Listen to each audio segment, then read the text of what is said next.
Hello everyone, welcome back to my channel. So ఎలా ఉన్నారండి? I hope మీరు అందరూ బాగున్నారని మనస్ఫూర్తిగా కోరుకుంటున్నాను. వీడియోస్ అనేవి కాస్త డిలే అవుతున్నాయి ఎందుకంటే మీకు తెలిసిన విషయమే. ఎందుకంటే ఇప్పుడు నాకు డిఎస్సి కాకుండా గ్రూప్ 2 దానికైతే వెళ్ళానండి. సో ఇంకా మీకు చెప్పబోయేది ఏంటంటే, ఏదైనా ఒక డెసిషన్ తీసుకునే ముందు 1 or 2 times రైటేషన్ అనేది తీసుకోండి. ఎందుకంటే మనకు రెండింటికి బ్యాలెన్స్ చేయడం, ఇటువైపు డిఎస్సి అటువైపు గ్రూప్ 2 అనేది మీరు ఏదైనా డిసైడ్ అయ్యేసి ఏదో ఒక దానికి ప్రిపేర్ అవ్వడం మంచిది. సో ఈరోజు ఏంటంటే ఇంకొకటి అడ్వాంటేజ్ డిసడ్వాంటేజ్ ఏంటనే దాని గురించి కూడా తెలుసుకోవాలి. సో దాని ప్రకారం మనం ప్రిపరేషన్ అనేది స్టార్ట్ చేయండి.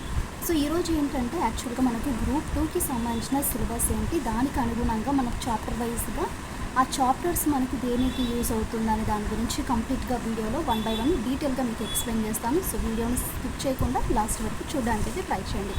మీకు నచ్చినట్లుగా అయితే మన ఛానల్ని షేర్ చేయండి. సో చాలా డేస్ అవుతుంది, సబ్స్క్రైబ్ చేయండి, అలాగే లైక్ కూడా చేయండి. సో ఫస్ట్ ఆఫ్ ఆల్ మనం గ్రూప్ 2 సిలబస్ ప్రకారం చూసుకుంటే ఇది ఎవరికి యూజ్ అవుతుందంటే, ఈవెన్ ఎవరైతే సివిల్స్కి ప్రిపేర్ అవుతున్నారో సివిల్స్కి, అలాగే గ్రూప్ 1కి జేఎల్డి, మనకు ఏఎస్ఓ వాళ్ళకి, SI constable, hostel wardens and jail wardens etcetera వీళ్ళందరికీ కూడా ఒక్కటే సిలబస్ అండి. సో ఈవెన్ మన డిఎస్సి కూడా యూజ్ అవుతుంది. సో ఈ టాపిక్స్ అన్నీ మనము కవర్ చేయవచ్చు. అండ్ ఈరోజు ఫస్ట్ ఆఫ్ ఆల్ మనము ఫస్ట్ టాపిక్గా చూసుకున్నట్లయితే మనకు మెయిన్గా 150 మార్క్స్కి అయితే ఉంటాయి. సో ఈ 150 మార్క్స్కి అయితే ఉంటాయి. అందులో జనరల్ స్టడీస్ అండ్ మెంటల్ ఎబిలిటీకి సంబంధించిన ఇన్ఫర్మేషన్ అయితే ఉంటుంది. అండ్ దానిలో ఒక పార్ట్ మనం చూసుకున్నట్లయితే ఇండియన్ హిస్టరీ గురించి 30 మార్క్స్ మనకు రావాల్సింది, మనకు 30 మార్క్స్ అయితే ఉంటుందండి. అండ్ ఇందులో మనం నేర్చుకోబోయే అంశాలు ఏమేమి ఉంటాయంటే, మెడివల్ హిస్టరీ అంటే ప్రాచీన చరిత్రలో సింధులోయ నాగరికత గురించి, వేదయుగం యొక్క ముఖ్య లక్షణాలు ఏంటి, జైన బౌద్ధ మతాల యొక్క ఆవిర్భావం అనేది, మౌర్య గుప్త సామ్రాజ్యాలు అనేది, అండ్ వాటి యొక్క అడ్మినిస్ట్రేషన్ అంటే పరిపాలన, సామాజిక ఆర్థిక కాస్త డిస్టర్బెన్స్గా అనిపించవచ్చండి. అండ్ సామాజిక ఆర్థిక మరియు మతపరమైన పరిస్థితులు ఏంటి, వారి యొక్క కళ మరియు వాస్తుశిల్పము, అలాగే సాహిత్యము, అంటే హర్షవర్ధనుడి యొక్క అతని యొక్క విషయాలు ఏంటి. సో ఇవాళ డీటెయిల్గా మనం ఈ టాపిక్స్ అన్నీ కవర్ చేయాలి. మీరు గమనించినట్లయితే ఈ టాపిక్స్ అన్నీ మనం ఆల్రెడీ చదివేసినవి, ఎందుకంటే డిఎస్సిలో చదివేస్తాము. నెక్స్ట్ వన్ వచ్చేసి మోడర్న్ హిస్టరీ ఇక్కడ వచ్చేసి మనకు ప్రాచీన చరిత్ర, ఇప్పుడు మెడివల్ హిస్టరీ అంటే మధ్యయుగ చరిత్ర గురించి. ఇక్కడ ఏంటంటే మనకు చోళ పరిపాలన యొక్క విధానం ఏంటి అంటే, ఇక్కడ ఢిల్లీ సుల్తానేట్ అండ్ మొఘల్ యొక్క సామ్రాజ్యం, వాటి యొక్క పరిపాలన సేమ్ యాజ్ యూజువల్గా. సో ఇక్కడ ఏమేమి ఉందో అంతే, సామాజిక ఆర్థిక మరియు మతపరమైన పరిస్థితులు నేర్చుకోవాలి. వారి యొక్క కళలు మరియు యొక్క వాస్తుశిల్పం అనేది ఎలా ఉంది, అలాగే భాష మరియు సాహిత్యం ఎలా ఉంది, సో దానికి సంబంధించింది. అలాగే భక్తి మరియు సూఫీ ఉద్యమాలు, శివాజీ మరియు మరాఠా సామ్రాజ్య ఆవిర్భావము, ఐరోపా వాసుల రాక, ఇది మనకు మధ్యయుగ చరిత్ర గురించి. అండ్ దాంతోపాటు మోడర్న్ హిస్టరీ అంటే ఇప్పుడు ప్రజెంట్ మనకు ఆధునిక చరిత్ర గురించి చూసుకుంటే 1857 యొక్క తిరుగుబాటు మరియు దాని యొక్క ప్రభావము, భారతదేశంలో బ్రిటిష్ ఆధిపత్య స్థాపన ఎలా ఉంది, సో వారి యొక్క సుస్థిరీకరణ, పరిపాలన, సామాజిక మరియు ఈ కంప్లీట్ ఇన్ఫర్మేషన్ అంతా మనం చదవాలండి. సో టైం లేదు కాబట్టి నేను మీకు ఇక్కడ జస్ట్ చూపిస్తున్నాను. వన్స్ ఒకసారి స్క్రీన్ షాట్ అనేది తీసుకోండి. సో జాగ్రఫీలో మనకు చదవాల్సిన అంశాలండి ఇవన్నీ కూడా. వీలైతే స్క్రీన్ షాట్ తీసుకోండి. ఇది మనకు ఇండియన్ హిస్టరీ, మనకు సొసైటీ అండి, ఇండియన్ సొసైటీ. అండ్ ఇది వచ్చేసి కరెంట్ అఫైర్స్. దిస్ వన్ వచ్చేసి మెంటల్ ఎబిలిటీ.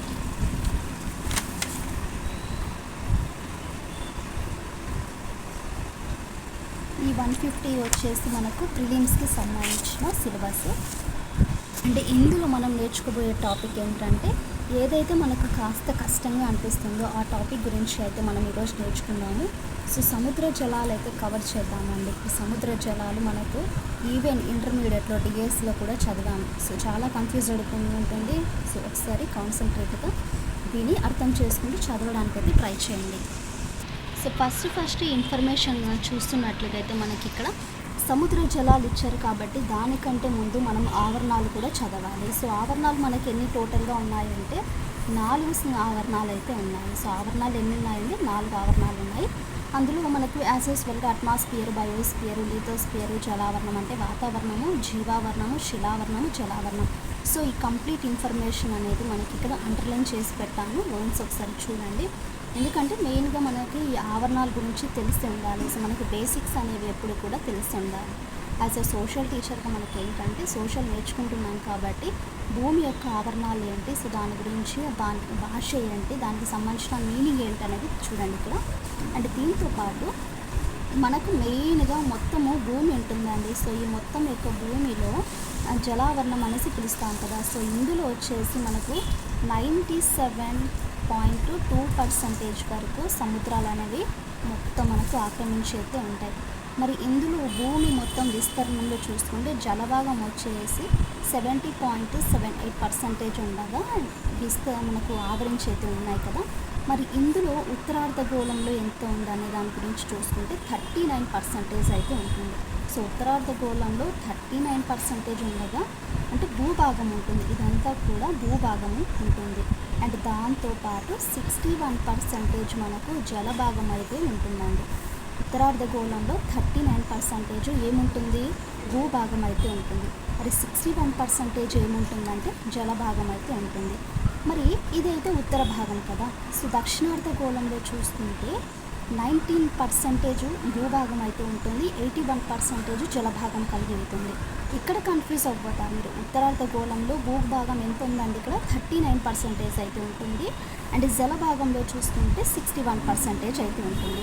దక్షిణార్ధగోళంలో 19%, అలాగే ఏది 19% భూభాగం, జలభాగం వచ్చేసి 81% అయితే ఉంటుంది. సో ఇలా మనకు భూమి మీద ఆవరించి ఉన్న జలావరణాలు ఈ మహాసముద్రాలే మనకు ఎంత పర్సంటేజ్ వరకు ఆవరించి ఉన్నాయంటే 97.25% కలిగి అయితే ఉంటాయి. అండ్ మిగిలినవి ఏంటంటే మనం యూజ్ చేసుకునే మంచినీరు ఎంత ఉంటుంది, ఇక్కడ 2.75% వరకు అయితే ఉంటుంది. ఇది మనకు జలభాగం యొక్క ఇన్ఫర్మేషన్. అంటే ఉత్తరార్ధగోళంలో ఎంత ఉంది, అలాగే దక్షిణార్ధగోళంలో ఎంత ఉంది అనే దాని గురించి ఇన్ఫర్మేషన్. అందులో మనం యూజ్ చేసుకునే నీరు అంటే మంచినీరు ఎంత ఉంటుంది, మహాసముద్రాలు ఉండే నీరు అనేది ఎంత కలిగి ఉన్నది మనం ఇక్కడ నేర్చుకున్నాము. ఇక్కడ మీరు చూస్తున్నట్లయితే మొత్తం నీటిలో శాతం అంటే మహాసముద్రాలు వచ్చేసి ఇందాక మనం మాట్లాడుకున్నాం కదా 90